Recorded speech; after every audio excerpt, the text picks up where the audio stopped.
Have you ever been stuck? I mean, stuck in fear, stuck in doubt, stuck in, oh man, I can't believe this crap is happening to me again. Well, I'm going to show you exactly what I did to deal with that because we always wind up in it. But the thing is, what do we do with it? I'll be right back.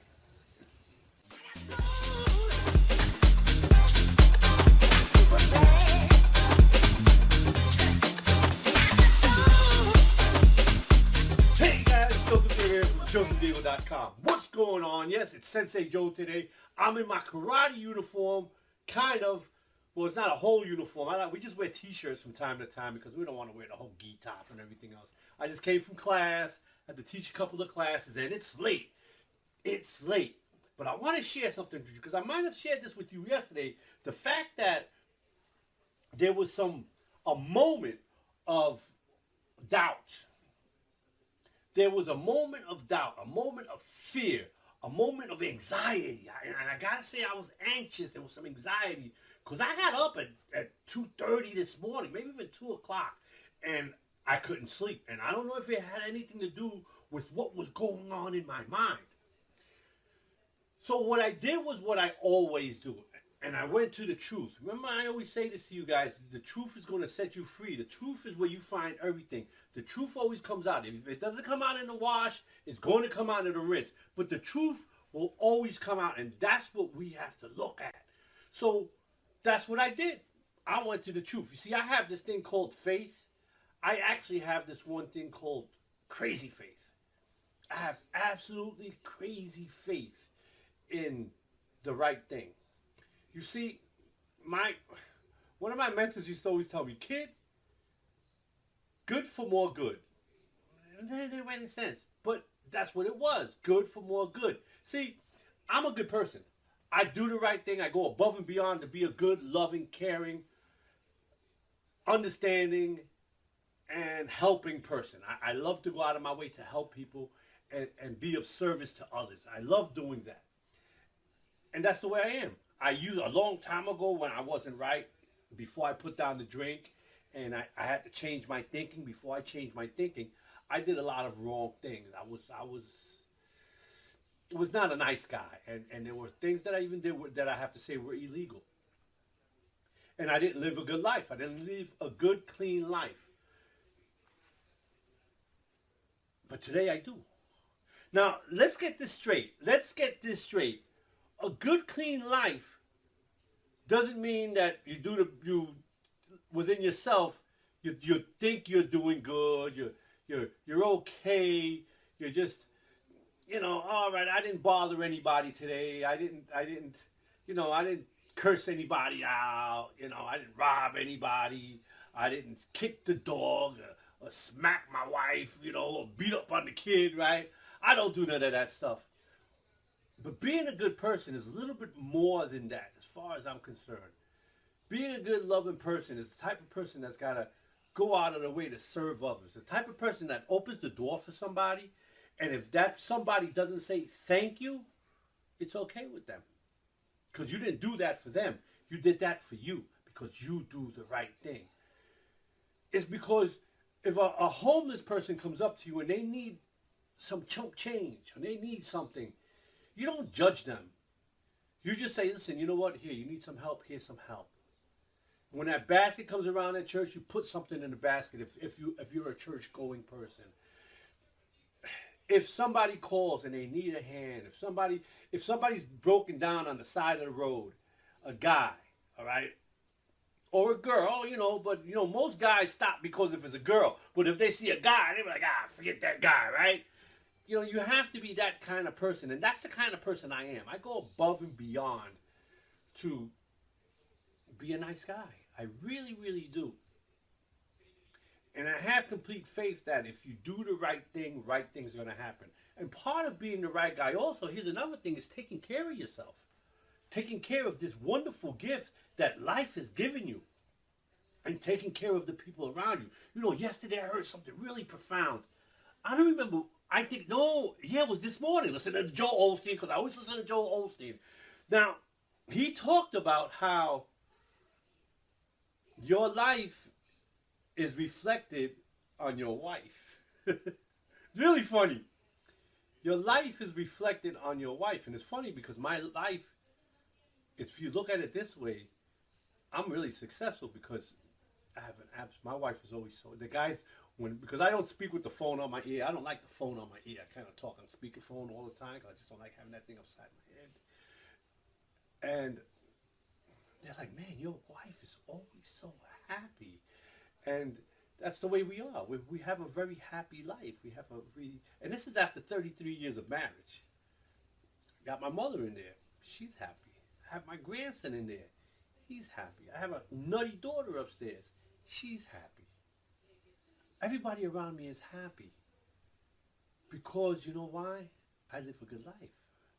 Now, don't get me wrong. I have some debt that I have to take care of. My house is, there's things, everything isn't absolutely perfect as maybe somebody else would look at it, but everything is perfect because I look at it like that. So now you got to remember where all this doubt and this faith is, all of this is going. All of this is going somewhere, guys. All right. So this morning, I said 2:30 in the morning, I got up with some doubt and some fears. And I had to actually say, wait a minute. Where's my faith? Because you see, this is what happens is when shit happens, it's funny we're having, because my first one was shit happens, right? When shit happens, all of our faith is out the door. Isn't that something else? All of our faith is like, oh, forget it. I don't believe. I have no faith at all, right? I forgot. I'm like, wait a minute. I'm doing the right thing, and if I get laid off and if something happens, then you know what? I'm going to have to do whatever it takes to make it happen. Like right now, it's after 8 o'clock.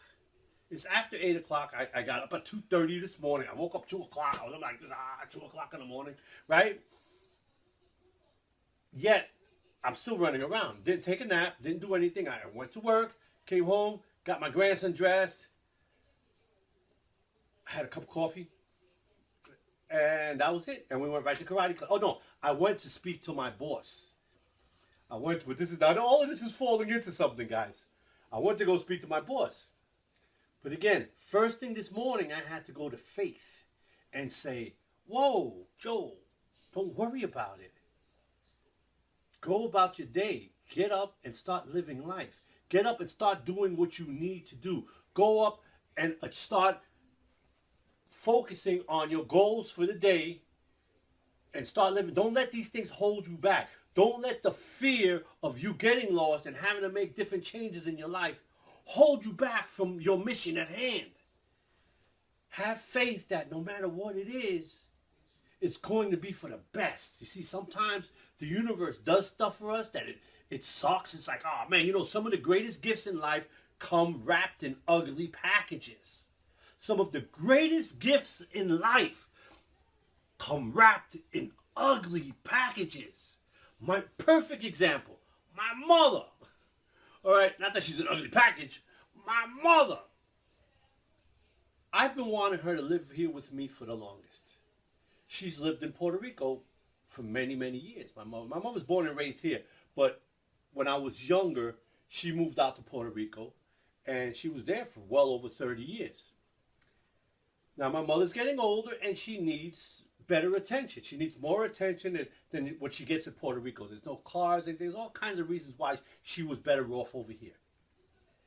But she didn't want to make the move. My mother, they get older, and they get thick-headed, and they get stuck in their ways. That's the way they are, right? My mother's an amputee.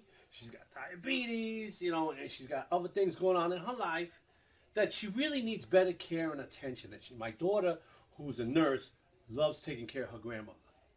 And she always had. When my grandmother had the leg amputated, my daughter flew out there, told her job, listen, if you don't like it, fire me. I'm going to go take care of my mother. She was out there for almost a month. So that's how dedicated my daughter is to my mother. But if my mother was here, she'd get better attention. I have the apartment down here for her. Have everything she needs. She's got a nice little studio over here and everything she needs. Well, what happened last year? It was Hurricane Maria, right? That devastated Puerto Rico. It devastated Puerto Rico. That was one ugly package. Now, my mother, being the trooper that she is, she did not want to come. She was like, no, I'm staying here in the dark with no water, no nothing. And she still made it to the doctor. And the doctor told her, no, you get your butt to New York where you're safe. My beautiful gift came in that ugly package. And that's what life does. See, when you're in the mix, when you're doing the right thing will always happen. I want to read this, and it's funny because I'm not saying this because I read this morning or actually printed it up. It's kind of mangled, and I'm not going to be like some of these other guys that have it written up on the wall and they read it like they're gonna, I can actually. There's a lot of these that I actually know by heart, but this isn't one of them. But I've always loved it, and something. This morning, again, I was listening to John Maxwell. I listen all night, guys, especially like I'm up all night, right? John Maxwell, he said the small thing, but I got to do the whole thing. Until one is committed, there is hesitancy, the chance to draw back, always ineffectiveness. Concerning all acts of initiative and creation, there is one elementary truth, the ignorance of which kills countless ideas and splendid plans.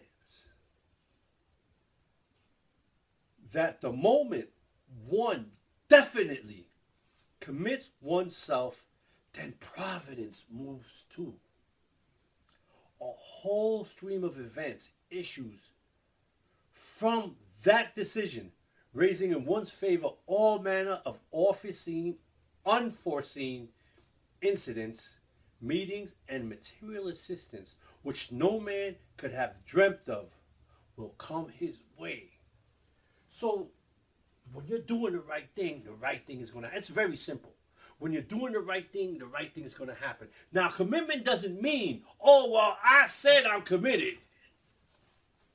Where is it?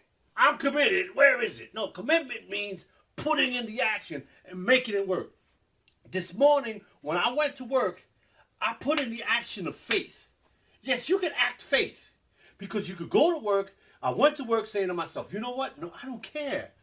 I went to work like this, fine. Everything was going to be okay. I knew everything was going to be okay. I knew everything was going to be right no matter what happened. Even if I did get laid off and I had to go to work in New York. And New York, it's going to add 3-4 hours at least to my ride. And if I decide that I'm going to go to New York, I'm going to hop on all the overtime that I can get. And I won't be home till 8, 9 o'clock at night. And you know what? It's going to make me doing this a lot more difficult, right? So that was probably my doubt and my fear because, oh man, I've already made the decision that I want to make this commitment. Now I have something else thrown in another wrench thrown in the gears. I went to work with complete faith. I'm like, hey guys, don't worry about it. And the 2 guys got laid off today, and the guys went to the bar. I didn't. I chose to stay and eat some junk food with the guys, which wasn't a good choice. But it was Funky Friday. It was festive Funky Friday. Fridays I kind of treat myself and I eat out. Usually I eat good all day long. I take care of it all week long. On Friday I kind of splurge a little bit and eat out. And we just went to a fast food restaurant. Shh, don't tell nobody. And went about my day. And I wish the guys the best of luck. But I made the commitment that I was also going to go speak to my boss and see exactly what's going on. And I went there. He told me, Joe, you have nothing to worry about. See, but I had nothing to worry about. See, my faith had to be reassured. See, I'm committed. I'm committed to being the best me that I can be. And I know I have the same way I have faith that everything is going to work out. I have faith that everything is going to work out. And this is the faith that I share with you that you should have, because when you have this kind of faith,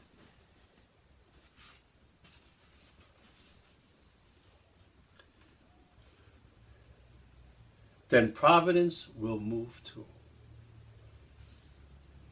When you have that kind of faith, then providence will move too. Everything is going to work in your favor. Everything is going to go above and beyond to make whatever you want to happen, happen. Nobody's saying it's going to be easy. But when you decide, decided. So with that, Joseph Diego, Sensei Joe's got to go. Got to get ready for karate class tomorrow. I ate late tonight, so I'm going to sit down and relax for a little while. I should be working out, but I'm not going to do that yet because that's coming up too.